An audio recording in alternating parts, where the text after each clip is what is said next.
शंकर के पास बहुत समय से एक बहुत ही भली अच्छी गाय थी जिसका नाम मधु था। मधु ने काफी सालों तक शंकर को भर भर के दूध दिया। जब वो बहुत गरीब हुआ करता था तब से मधु उसके पास थी और मधु की वजह से शंकर की गरीबी दूर हुई। उसका दूध इतना टेस्टी और मीठा दूध था कि सारे गांव वाले उसी के घर से दूध ले जाना पसंद करते थे। लेकिन अब समय ऐसा आ गया था कि मधु ना तो बच्चे दे सकती थी और ना दूध। वो बूढ़ी हो चुकी थी। लेकिन मधु की ही जनी हुई दो बेटियां चांदनी और रोशनी शंकर के घर में थीं। दोनों गायें अब शंकर का घर चला रही थी। अच्छा खासा दूध देती थी दोनों। इस बात से मधु को गर्व भी होता था कि उसकी बेटियां उसकी जगह दूध दे रही हैं। चांदनी, आज तो तुमने बहुत दूध दिया बहन। मुझे लग रहा है तुमने आज ज्यादा ही चारा खा लिया था। हाँ दीदी, आज मैंने कुछ ज्यादा ही खा लिया था। भूख ही इतनी तेज थी आज कि खाते खाते पता ही नहीं चला। मेरी बच्चियों, मुझे इस बात का गर्व है कि मैं मालिक को दूध नहीं दे सकती। अब बूढ़ी हो गई हूँ, पर तुम दोनों मेरा अंश, मेरा नाम रोशन कर रही हो। मालिक को इतना दूध देके उनका घर चला रही हो। मैं तो किसी काम की नहीं रही अब। ऐसा ना कहो माँ, जितना तुमने मालिक के लिए किया है उतना तो हम दोनों भी मिलके नहीं कर सकती। और जो मालिक मेरे लिए कर रहे हैं, हालांकि मालिक को मुझसे कोई फायदा नहीं हो रहा, मुफ्त का पाल रहे हैं मुझे। उनकी जगह कोई दूसरा होता तो मुझे कब का कसाई को बेच चुका होता। पर मालिक मुझे कितना प्यार करते हैं, अब भी मेरी कितनी देखभाल करते हैं। शंकर जितना प्यार चांदनी और रोशनी को करता था उतना ही वो मधु को भी करता था। उसको अपनी पुराने दिन याद थे जब उसकी बहुत खस्ता हालत थी। उसको मधु के किए का बहुत एहसास था। मधु ने उसके बाद चांदनी और रोशनी को जन्म दिया। मधु की दोनों बेटियां अब अपनी माँ का फर्ज निभाती हैं और मालिक को वो भी मधु की तरह खूब सारा दूध देती हैं। शंकर सुबह सुबह दोनों गायों से दूध लेता और अपने ऑटो में दूध डाल के शहर ले जाके बेच देता। विधि, ओ विधि। हाँ जी, कहिए। मैं जा रहा हूँ दूध लेकर शहर। शायद आज मुझे आने में थोड़ी देर हो जाए। तुम ऐसा करना, चारा काट के रख देना, फिर घर आके मैं खुद ही चारा ले आऊंगा। ठीक है। शंकर दूध निकाल के ऑटो में डाल के ले जाता है और विधि चारा काटने चली जाती है। थक गई। चारा तो मैंने काट दिया। अब ऐसा करती हूँ, चारा खुद ही घर ले जाती हूँ। पता नहीं शाम को वो कब आएंगे थके हुए। विधि चारा सर पे उठा के खुद ही घर ले जाने लगी। थोड़ा भारी होने की वजह से चारा एक जगह सर से गिर जाता है। ओहो, ये घास तो सारी गिर गई। अब फिर से समेटनी पड़ेगी। नमस्ते विधि बहन। दूंगा, मैं भी आपके और भाई साहब के बारे में ही सोचकर बोल रहा हूँ, नहीं तो सारी उम्र पालते रहोगे मुफ्त में। ठीक है भाई साहब, मैं उनसे बात करके बताती हूँ। विधि चारा सर पे बांध के घर चली जाती है, पर उस व्यापारी की बात उसे कहीं न कहीं सही लग जाती है। शाम को जब शंकर घर आता है तो विधि उससे मधु को बेचने की बात करती है। विधि, तुम पागल हो गई हो क्या? तुमने ये बात सोची भी कैसे? किसने तुम्हारे दिमाग में ये बात घुसा दी और तुम उसी के कहने पर चल रही हो? उसका क्या है, यहाँ से सस्ते भाव में ले जाएगा, आगे डबल में बेचेगा। ये व्यापारी ऐसे ही होते हैं। तो कौन तुम्हें इसका लाख रुपए देगा? मुफ्त का खिलाने से अच्छा है 7,000 तो आ जाएंगे ना। कैसी बातें कर रही हो तुम? भूल गई, आज हम जो कुछ भी है मधु की वजह से ही है और चांदनी और रोशनी भी उसी की देन है। ओहो मेरे दयालु पति, तुम भी ना, जैसा मैं कहती हूँ वैसा ही करो। वैसे भी उससे हमें कोई फायदा नहीं हो रहा है। अच्छा, कल को मैं भी किसी वजह से अगर काम ना कर पाऊँ, बीमार रहने लगूं, तो तुम मुझे भी घर से निकालने की बात करोगी? बस मैंने कह दिया, मधु यहीं रहेगी हमेशा मेरे साथ, मेरे घर में। वो इस घर के लिए बहुत शुभ है। ठीक है, अगर ऐसी बात है तो मैं भी देखती हूँ कैसे नहीं जाएगी आपकी बूढ़ी गाय इस घर से। दिन रात विधि अपने पति के साथ जिद करती है मधु को बेचने की। फिर एक दिन शंकर बीवी के आगे मजबूर हो जाता है और उसे बीवी की बात माननी ही पड़ती है। अगले ही दिन विधि उस व्यापारी को घर बुला लेती है। चांदनी, देख तो जरा, ये कौन आया है हमारे घर पे? हाँ दीदी, और इसके हाथ में तो रस्सी भी है। कहीं मालिक ने हम में से किसी को बेचने के लिए व्यापारी तो नहीं बुलाया है? नहीं मेरी बच्चियों, ऐसा ना सोचो। मालिक और मालकिन बहुत अच्छे हैं, उन पे खामखा शक ना करो। मैं उन्हें बरसों से जानती हूँ, वो हम में से किसी को भी बेच नहीं सकते। हाँ माँ, तुम सही कह रही हो। शायद भगवान ना करे ऐसा दिन कभी आए जिस दिन हमें एक दूसरे से अलग होना पड़े। हम तो मर ही जाएंगे। व्यापारी शंकर की पत्नी को मधु के बदले 7,000 रुपए देता है। अरे वाह, बड़े दिनों बाद इतनी बड़ी रकम हाथ आई है। लेकिन शंकर इस बात से बहुत दुखी था।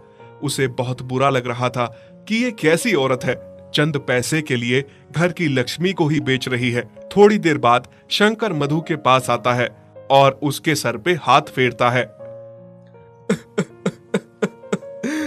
मुझे माफ कर दो मधु, पत्नी की जिद के आगे मुझे तुम्हें बेचना पड़ रहा है।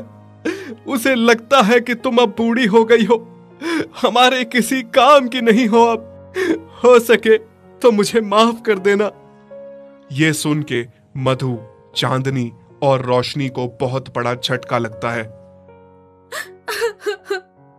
माँ, तुम्हें तो बड़ा यकीन था ना मालिक पे। देखा कैसा यकीन तोड़ दिया एक ही झटके में।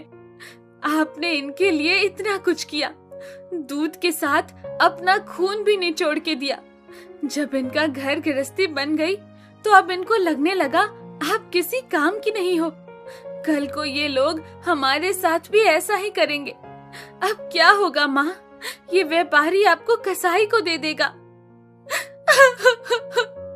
हाँ माँ, सच कहते हैं, इंसानों को जिस चीज से फायदा होता है उसको रखते हैं। अगर वो चीज किसी काम की ना रहे उसे नहीं रखते। बहुत मतलबी होते हैं ये इंसान। बुरा तो मुझे भी बहुत लग रहा है मेरी बच्चियों, पर मेरी भी समझ में नहीं आ रहा मालिक ऐसा क्यों कर रहे हैं। तभी व्यापारी मधु को रस्सी से बांध के वहां से ले जाने लगता है। चांदनी और रोशनी बहुत रोती हैं। माँ, हम आपके बिना कैसे रहेंगे? जाते जाते मधु की आंखों में बस आंसू थे। वो तो अपने मालिक से उसके बेचने का शिकवा भी नहीं कर पाई। व्यापारी उस बुजुर्ग गाय को रास्ते में खूब मारते मारते ले जाता है। घर पहुंच के उसे गौशाला में बांध देता है और खूब सारा चारा खिलाता है। लेकिन मधु को पता था कि उसे खूब खिलाएगा पिलाएगा, फिर कसाई को उसे बेच के मोटी रकम हासिल करेगा। फिर थोड़ी देर में कसाई व्यापारी से मिलने आता है। व्यापारी उसे कहता है कि कुछ दिनों में आके उसे ले जाए। नहीं नहीं, ये व्यापारी तो मुझे कसाई को सौंप रहे हैं। मुझे नहीं मरना। मालिक, आपने ऐसा क्यों किया? मेरी क्या गलती थी? हाँ, मुझे इतनी जल्दी हार नहीं माननी चाहिए। मुझे वापस मालिक और अपनी बच्चियों के पास जाना होगा। न जाने मेरी बच्चियों का मेरे बिना क्या हाल है। उधर चांदनी और रोशनी का अपनी माँ के बिना बहुत बुरा हाल था। फिर रात में जैसे तैसे गले का खूंटा तोड़ के मधु भागती हुई घर पहुंच जाती है। चांदनी और रोशनी को जैसे ही अपनी माँ दिखती है, उनके लिए मानो सवेरा हो जाता है। मधु अपनी दोनों बच्चियों को गले से लगाती है। माँ, आप आ गई। अब हमें छोड़ के कभी मत जाना, हम आपके बिना मर जाएंगे माँ। हाँ मेरी बच्चियों, मैं अब कभी भी नहीं जाने वाली हूँ। सुबह जब शंकर दूध निकालने गौशाला में आता है और वहाँ वो मधु को देखता है तो बहुत खुश हो जाता है। उसके सर पे हाथ फेर के प्यार देता है। विधि, विधि देखो तो कौन आया है। अरे क्यों चिल्ला रहे हैं आप? कौन आया है? हाँ, ये मधु ये वापस कैसे आ गई? देखा, मैं ना कहता था, मधु हमें बहुत प्यार करती है, उसको हमें नहीं बेचना चाहिए। तुम चुप रहो जी, चिल्ला के तो ऐसे बुला रहे थे जैसे पता नहीं क्या हो गया। इस बूढ़ी बेकार गाय को मुफ्त का खाने की आदत हो गई है। मैं कहती हूँ जल्दी इस व्यापारी को बुलाओ, उससे पैसे लिए हैं, यहाँ आके इसे ले जाए।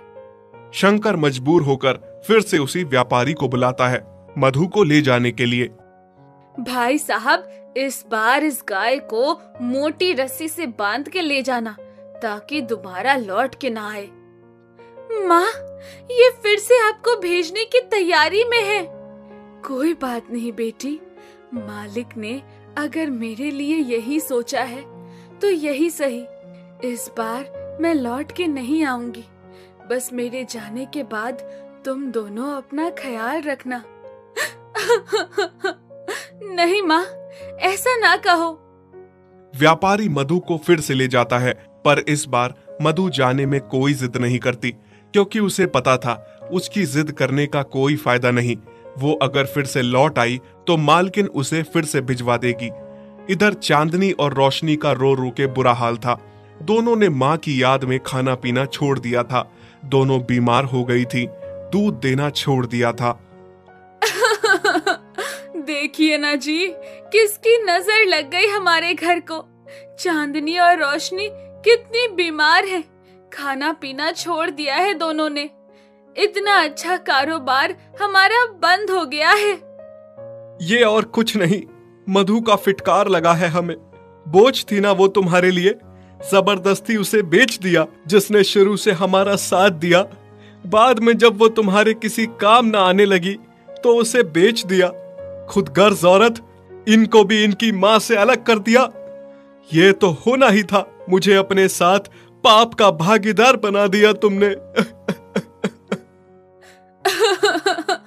आप सही कह रहे हैं जी, बहुत बड़ी गलती हो गई है मुझसे।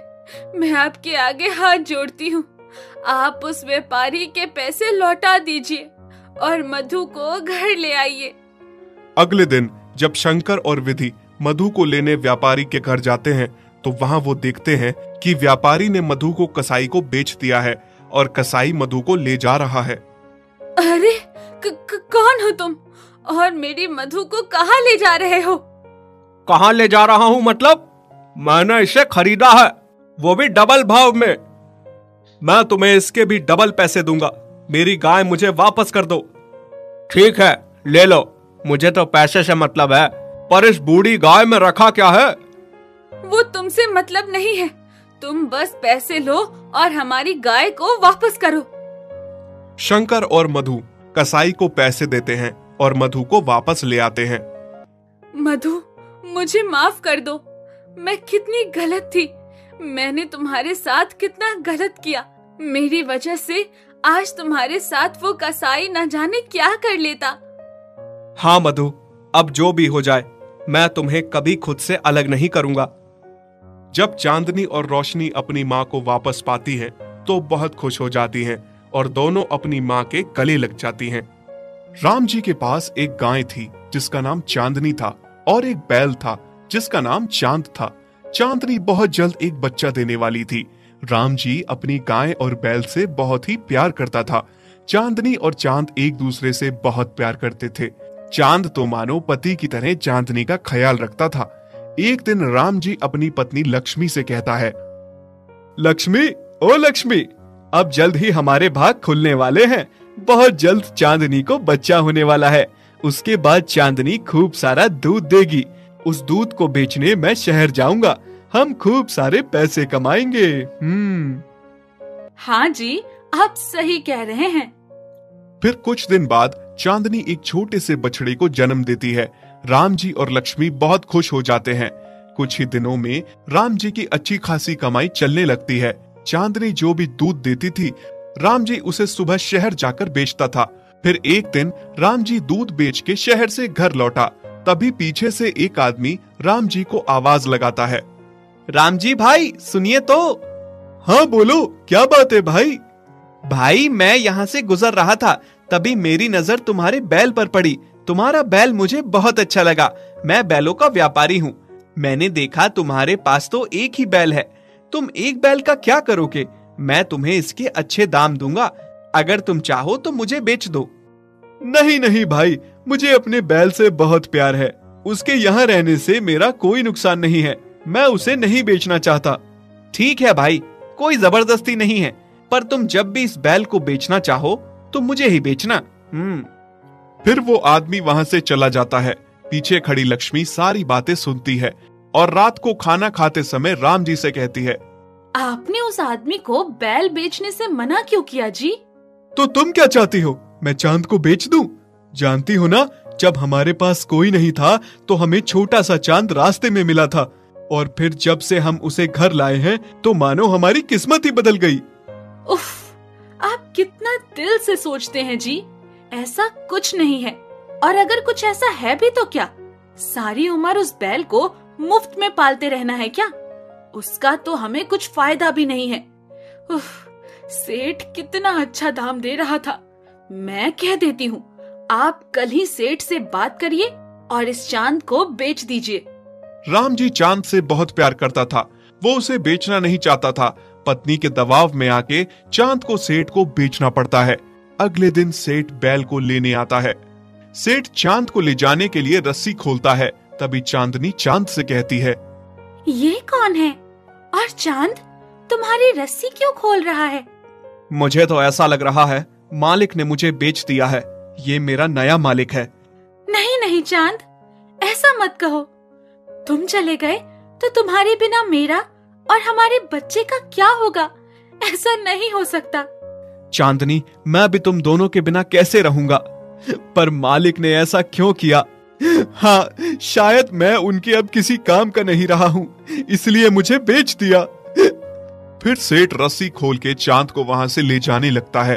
ये सब देख के राम जी को बहुत दुख हो रहा था। चांद पीछे मुड़ मुड़ के चांदनी और अपने बच्चों की ओर देख रहा था। चांदनी का भी रो रो कर बुरा हाल था। वहीं दूसरी ओर लक्ष्मी खुश थी कि चांद को बेच के अच्छा दाम मिला। रास्ते में चांद को सेठ ने खूब मारा। घर पहुंचने में पूरा दिन लग गया। चांद को बहुत बड़ी गौशाला में बांध दिया गया, जहां और भी बहुत सारे बैल थे और खाने को सूखी घास दी गई। चांद का उस अनजानी जगह पर बिल्कुल भी मन नहीं लग रहा था। उसने वो सूखी घास नहीं खाई और पूरी रात वहां से भागने की योजना बनाने लगा। वहीं दूसरी तरफ चांदनी ने भी चारा नहीं खाया। वो भूखी प्यासी ही थी। चांद जिस रस्सी से बंधा था उसे उसने खींचकर तोड़ दिया। अगले दिन जब चांदनी ने देखा तो चांद उसके सामने था। चांदनी को अपनी आंखों पर यकीन नहीं हो रहा था कि चांद लौट आया था। अब मैं तुम्हें छोड़कर नहीं जाऊंगा। सच? तभी राम जी बाहर आकर देखता है चांद लौट आया है। उसे अपनी आंखों पर यकीन नहीं हो रहा था। लक्ष्मी, अरे ओ लक्ष्मी, देखो तो कौन आया है। कौन आया है? देखो, चांद लौट आया है। अब मैं उसे जाने नहीं दूंगा। तुम क्या इसके लौटने पे खुश हो रहे हो? सेठ को बुलाओ, इसको यहाँ से ले जाए। हाँ, इस बैल को फ्री का खाना खाने की आदत है, तभी वापस आ गया है। अगले दिन सेठ फिर से चांद को ले जाने आता है। ये फिर से आ गया। नहीं नहीं, मैं नहीं जाऊंगा। हे भगवान, मालिक ऐसा क्यों कर रहे हैं? क्यों हमें अलग कर रहे हैं? सेठ चांद को फिर से ले जाने लगता है। इस बार वो उसे मारता नहीं है। घर पहुंच के उसे गौशाला में बांध देता है। उसे फिर से सूखी घास खिलाई जाती है। चांद को इस बार एक मोटी रस्सी से बांध दिया जाता है ताकि वो भाग न सके, पर फिर भी वो वहां से भागने के बारे में सोचना नहीं छोड़ता। इस बार भागूंगा तो चांदनी और अपने बच्चों को लेकर कहीं दूर जाऊंगा ताकि फिर से हमें कोई अलग ना कर सके। वहीं दूसरी ओर चांदनी चांद के बिना बहुत उदास थी। उसके लिए चांद के बिना रहना एक एक दिन मुश्किल हो रहा था। उसने खाना पीना छोड़ दिया था। ये देखकर राम जी और लक्ष्मी बहुत दुखी हो रहे थे।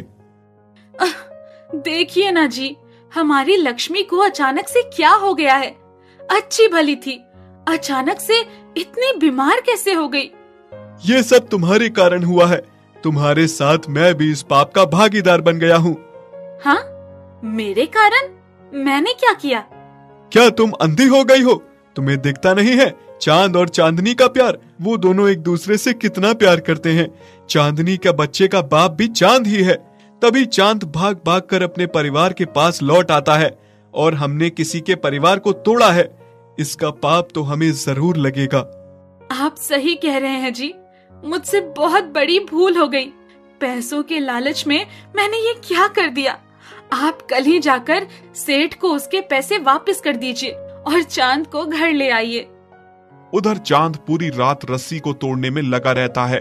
आखिरकार उसकी मेहनत रंग लाई। वो उस मोटी रस्सी को तोड़ने में कामयाब हो ही जाता है और रात में वहां से भाग जाता है। रात के अंधेरे में वो रास्ता भटक जाता है और चलते चलते बहुत थक जाता है। ऊपर से भूख और प्यास से बहुत बुरा हाल था। फिर चांद को एक जगह हरी घास का खेत दिखता है। चांद उस खेत में घुस जाता है और घास खाने लगता है। तभी कुछ लोग उसे घेर लेते हैं और पकड़ के एक छोटी सी अंधेरी गौशाला में बांध देते हैं। यहाँ पहले से बहुत दुर्बल पड़े हुए डरे जानवर थे।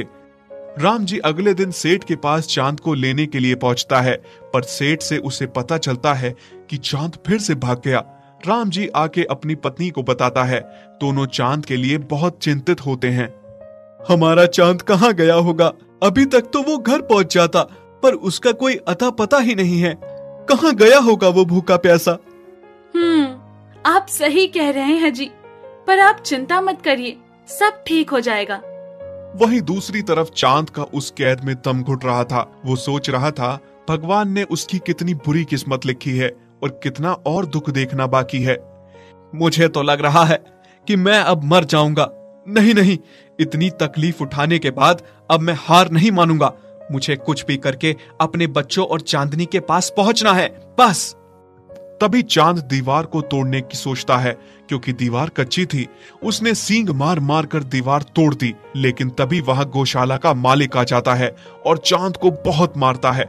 चांद को इतना मारा जाता है कि वो जमीन पर गिर जाता है। अब मैं तुम्हें और अपने बच्चों को लेकर कहीं दूर चला जाऊंगा, जहां हमें कोई अलग ना कर सके, कोई हम पे अपना हक ना जता सके। तभी लक्ष्मी चांद को वापस पाकर खुश होकर कहती है, चांद तू आ गया, मुझे यकीन था तू जरूर आएगा। अजी सुनते हो, देखो तो कौन आया है। कौन आया है? हमारा चांद वापस लौट आया है। क्या चांद आ गया? तभी राम जी रोते रोते उसके सर पे हाथ फेरता है और कहता है, मुझे माफ कर दो चांद, मैं तुम दोनों का गुनहगार हूँ। मुझे कोई हक नहीं बनता कि किसी के परिवार को तोड़ूं, और मैंने ये पाप किया। मुझे बहुत पहले ही ये सब नहीं करना चाहिए था। अब मैं तुम्हें कहीं नहीं बेचूंगा चांद, हम सब साथ रहेंगे। चांदनी, मुझे लग रहा है कि मालिक और मालकिन अब समझ गए हैं। अब वो दोबारा ऐसा नहीं करेंगे। अब हमें भी इनको मौका देना चाहिए। हाँ, तुम सही कह रहे हो। और वैसे भी गलती भी तो इंसानों से ही होती है, और अंत भला तो सब भला। और फिर सब खुशी से रहने लगते हैं।